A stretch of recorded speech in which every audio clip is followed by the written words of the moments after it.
Romanos capítulo 13. Estamos estudiando este pasaje, llevamos ya un ratito estudiando Romanos. Creo yo que Dios nos ha hablado bastantes cosas. Le he explicado a usted que los pasajes, y seguido hay gente que me pregunta si yo escojo lo que se va a predicar. No, excepto que sea un tema específico que apartamos y bueno, oramos y buscamos lo que sea más conveniente. Pero en realidad el tema lo va definiendo el pasaje, porque vamos versículo a versículo, a veces frase a frase en Romanos, así que no escogemos. Y hemos estado estudiando la semana antepasada y la anterior a esa, algo muy importante de veras en esta carta.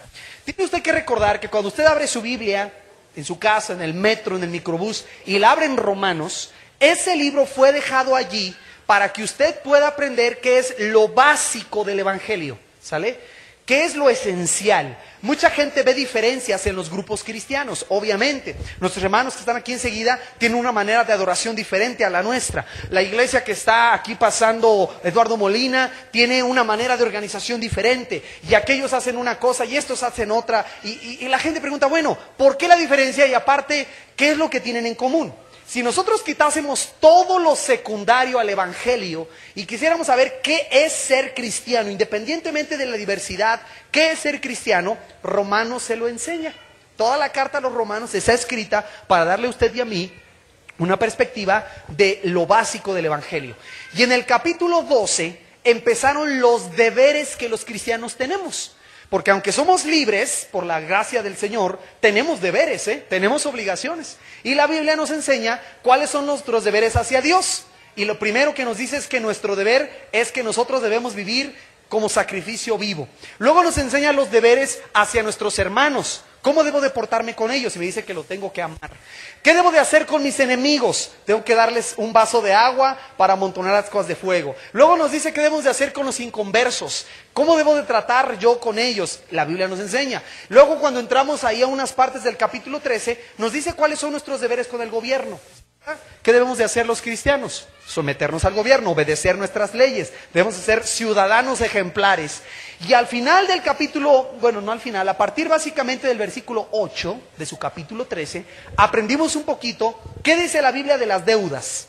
¿Qué dice la Biblia de los cristianos que piden prestado? Y bueno, aprendíamos que solo se debe pedir prestado cuando tú estás en una situación pero terrible, que no tienes que comer, puedes recurrir al préstamo. Pero lo que nunca puedes hacer es no pagar. La Biblia dice en los Salmos que el impío pide prestado y no paga, ¿verdad? Entonces eso no se debe de hacer, hay que pagar nuestras deudas. Pero el Romano nos dice que una deuda que todos nosotros tenemos es la deuda del amor.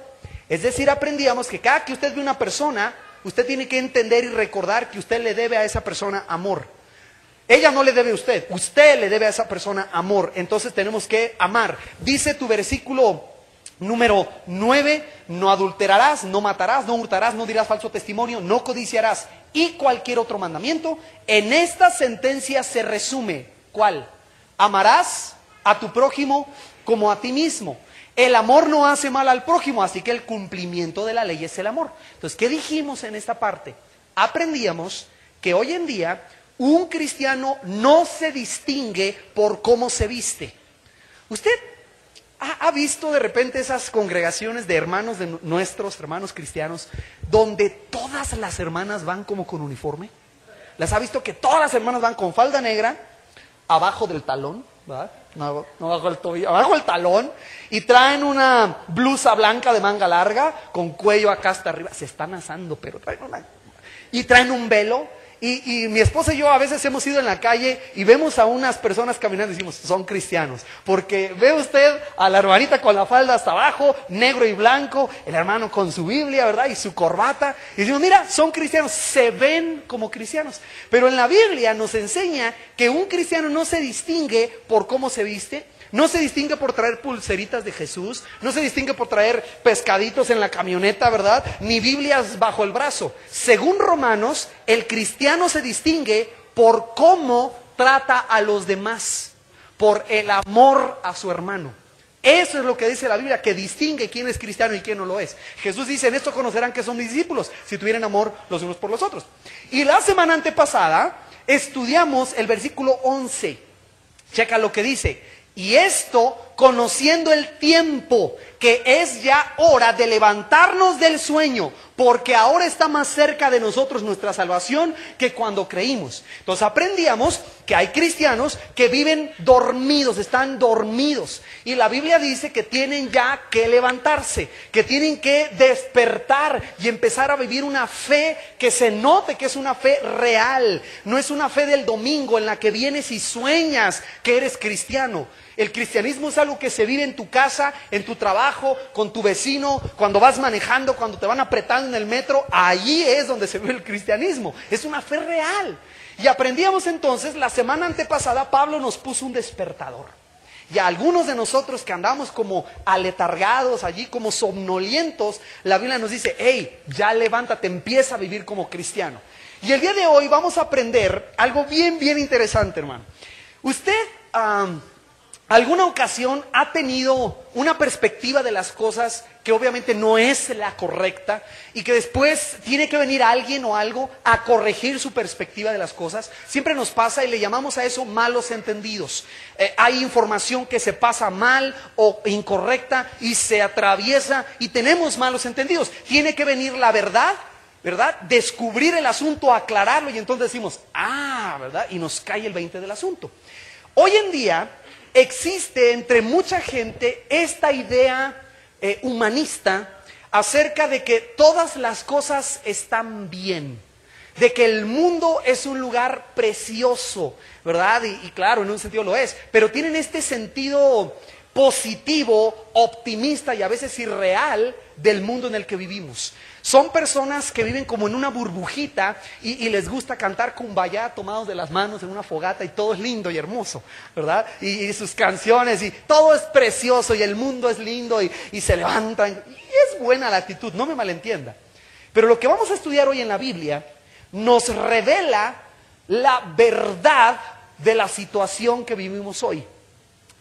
Y cuando usted y yo venimos y vemos en la Biblia la situación en la que en realidad estamos, podemos tomar las acciones apropiadas. ¿Ok?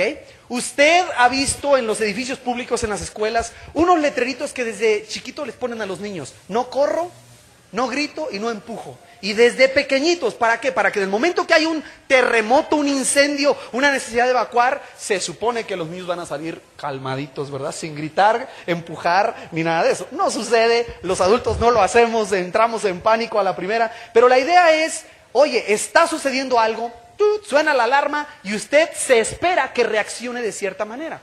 ¿Se imagina si sonase la alarma de sismo y usted dice, ay, el sismo, es tiempo de dormir? Y usted se acostará. No checa. Entonces, se da una señal, se da una alarma para que usted sepa, hey, está pasando algo y que usted reaccione de cierta manera. Es lo mismo que tenemos aquí. ¿Dónde? Vea por favor su Biblia, en el versículo 11 para retomar nuestra lectura. Dice así, y esto, conociendo el tiempo, ¿se acuerda que aprendíamos de eso? Hay que conocer el tiempo.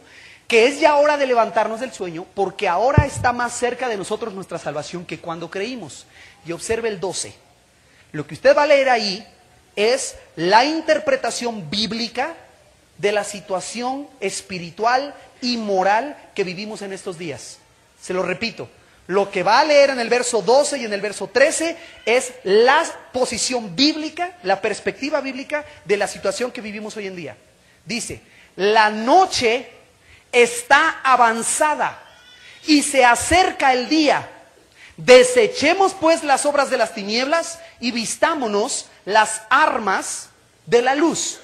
Ahora, quiero explicarte algo. La Biblia obviamente muchas veces habla literal. Dice que Pablo fue apedreado. No significa que le dijeron cosas feas, significa que le aventaron piedras duras y le querían matar. Es literal. Pero la Biblia también usa lenguaje figurado, símbolos.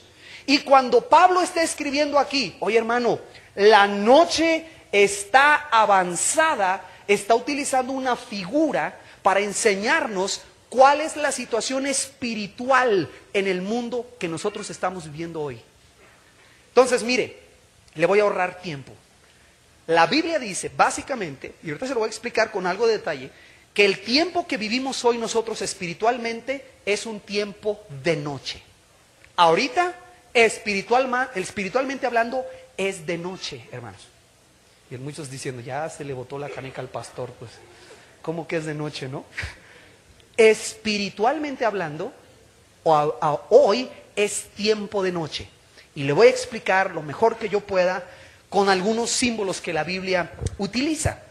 En la Biblia, en el libro de Malaquías, usted busca Mateo y atrás de Mateo está Malaquías, es el último libro del Antiguo Testamento. A Jesús, al Hijo de Dios, a Jesucristo, se le llama sol de justicia. Y en la Biblia, el sol es un tipo de Cristo Jesús. ¿Ok? La Biblia nos enseña a nosotros que Jesús vino, murió en la cruz, fue sepultado, resucitó y luego ascendió a los cielos. No se quedó aquí Él. Está su presencia, vamos a ver ahorita. Pero Él físicamente no está aquí. Entonces, espiritualmente hablando, escúcheme bien esto, espiritualmente hablando, hoy el mundo no ve el sol. ¿Le checa? ¿Sí? Ahora, ¿hay sol o no? Cuando es de noche, ¿el sol desaparece?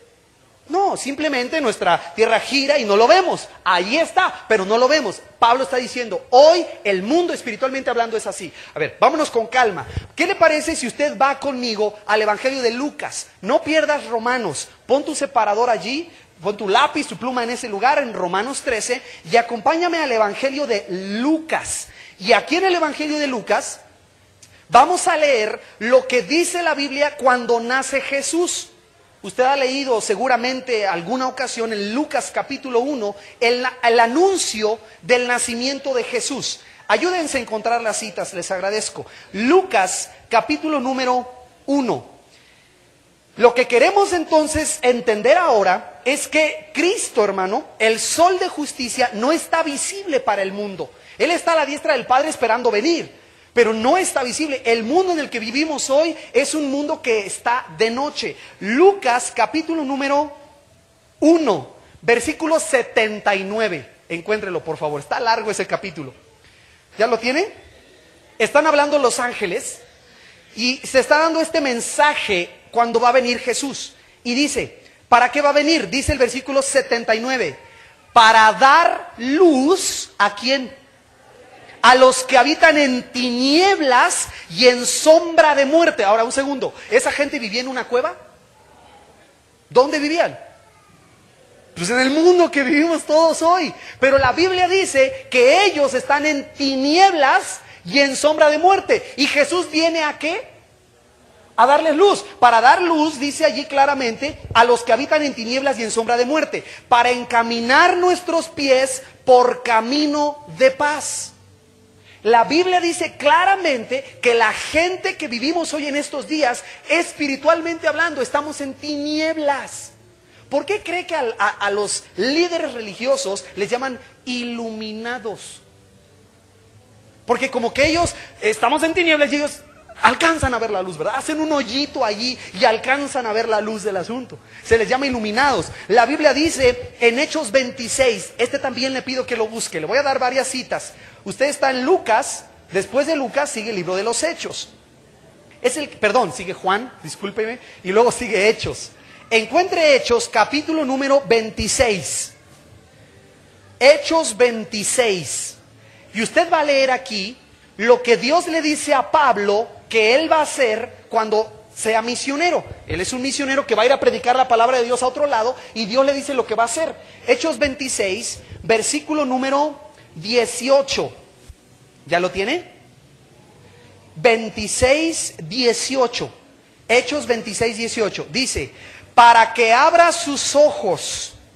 Entonces, hermano, espiritualmente, ¿cómo está la gente en cuanto a sus ojos?